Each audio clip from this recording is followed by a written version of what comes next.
kasih berkenan hadir pada ibadat APP lingkungan Santa Ursula ini.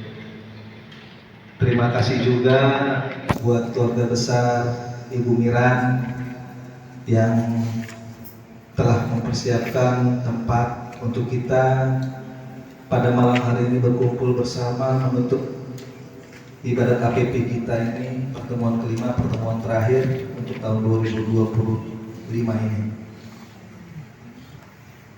Untuk ibadat kita pada malam hari ini nanti akan dipimpin oleh Ko Victor. Nanti untuk renungan dan pembahasan nanti akan dibawakan oleh Cik Cucu. Nanti untuk lagu nanti akan dibimbing oleh Ko Adi.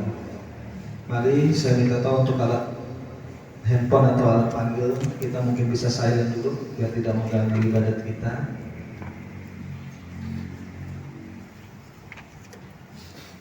Kita siapkan hati dan pikiran kita untuk memulai ibadat kita dengan lagu pembukaan.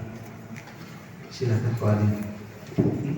Ya, lagu pembukaan yang kita nyanyikan tadi ya, puji syukur 702. Do re re mi do mi fi sol mi. Mari. Yang kau perbuat bagi saudaraku telah kau buat bagiku. Kala ku lapar engkau memberi makan, kala ku haus minum kau hantarkan. Yang kau perbuat bagi saudaraku telah kau buat bagiku. Ini kita akan berikutnya adalah gereja yang harus beraksi. Kita diajak untuk mampu memahami perutusan sebagai pengikut Yesus dan mengikuti aksi seperti yang sudah dicontohkannya. Kita juga diajak untuk menyadari keberadaannya sebagai bagian dari gereja yang punya tanggung jawab sosial. Juga kita diajak juga untuk merancang aksi dan konkret yang bisa dilakukan sebagai bagian dari gereja dan masyarakat. Saudara-saudari yang terkasih, pada pertemuan yang kelima ini kita diajak untuk merenungkan tema gereja yang harus beraksi. Aksi mulai dari sekarang, tidak menolak tapi segera memberi mereka makan. Kita sadar bahwa kita hidup bersama dengan orang lain. Dalam kebersamaan itulah kita saling membutuhkan satu sama lain.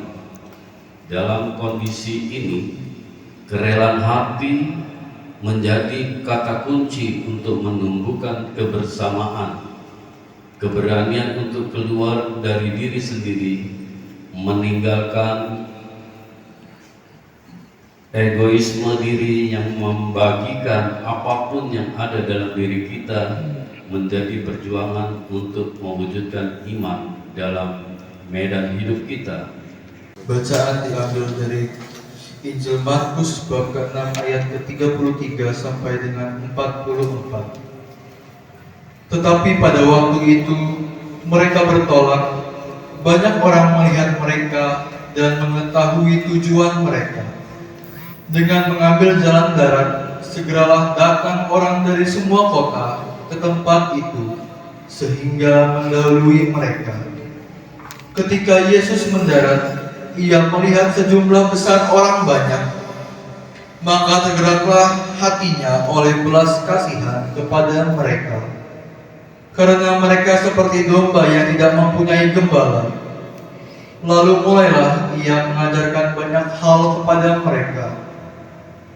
Pada waktu hari sudah mulai malam, datanglah murid-muridnya kepadanya dan berkata, "Tempat ini sunyi dan hari sudah mulai malam.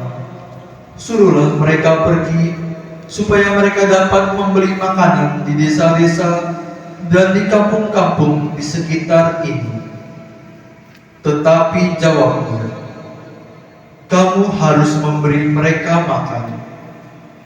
Kata mereka kepadanya, jadi haruskah kami membeli roti seharga 200 dinar untuk memberi mereka makan? Tetapi ia berkata kepada mereka, berapa banyak roti yang ada padamu? Cobalah periksa. Sesudah memeriksanya, mereka berkata, 5 roti dan 2 ikan. Lalu ia menyuruh orang-orang itu supaya semua duduk berkelompok-kelompok di atas rumput hijau. Maka duduklah mereka berkelompok-kelompok, ada yang 100, ada yang 50 orang. Dan setelah ia mengambil 5 roti dan 2 ikan itu, ia menghadap ke langit dan mengucap berkat, lalu memecah-mecahkan roti itu dan memberikannya kepada murid-muridnya, supaya dibagi-bagikan kepada orang-orang itu. Begitu juga kedua ikan itu dibagi-bagikannya kepada semua mereka. Dan mereka semuanya makan sampai kenyang. Kemudian orang mengumpulkan potongan-potongan roti 12 bakul penuh, selain daripada sisa-sisa ikan. Yang ikut makan roti itu ada 5.000 orang laki-laki. Demikianlah sabda Tuhan. Sudah utarakan pada awal bahwa kamu harus memberi mereka makan. Orang membutuhkan makan berarti mereka lapar, gitu ya. Entah itu tuntutan perut, lapar karena tuntutan perut, atau juga tuntutan kesehatan. Maka seringkali kan orang, saya nggak mau makan karena nggak lapar.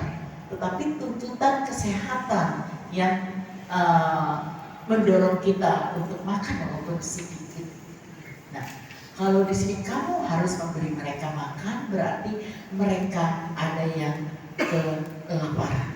Kemudian tema pertemuan pertama ialah gereja yang peduli. Siapa gereja itu? Siapa gereja? Kita semua sepakat ya, Bapak Ibu yang jawab belum? Ini gereja adalah kita semua. Tema pertama ialah gereja yang peduli. Kalau Bapak Ibu sepakat bahwa gereja adalah kita semua, maka kita semua diajak untuk peduli. Pada pertemuan yang pertama, kita sudah mungkin merenung apa yang saya harus lakukan. Kepedulian saya itu bentuknya apa? Karena di dalam pertemuan pertama itu kan kita diajak, entah itu kalau nggak salah pertemuan pertama membentuk kelompok-kelompok kecil ya, mengunjungi orang sakit, mengunjungi yang orang tua, kemudian mungkin mengunjungi saudara-saudari kita yang ada di lapas sana, gitu ya. Kalau nggak salah pertemuan pertama kita bertekad. Dibimbing dan diberkati oleh Allah yang Maha Kuasa, Bapa dan Putra dan Roh Kudus. Amin. Tutup. Pur gitu ya. Hanya memang beberapa bahan makanan mereka ya ini basah gitu ya kan, terus basah. Dan kami termasuk bekerja sama dengan Karitas Keuskupan Tanjung Karang ya, mencoba hadir bersama mereka bukan hanya untuk orang Katolik saja, tetapi untuk memang mereka yang berdampak begitu ya. Begitu. Jadi ada 2 kampung itu ya kemudian akan kami ada sedikit bantuan lah dari Karitas, terutama dari paroki kita Teluk Betung begitu.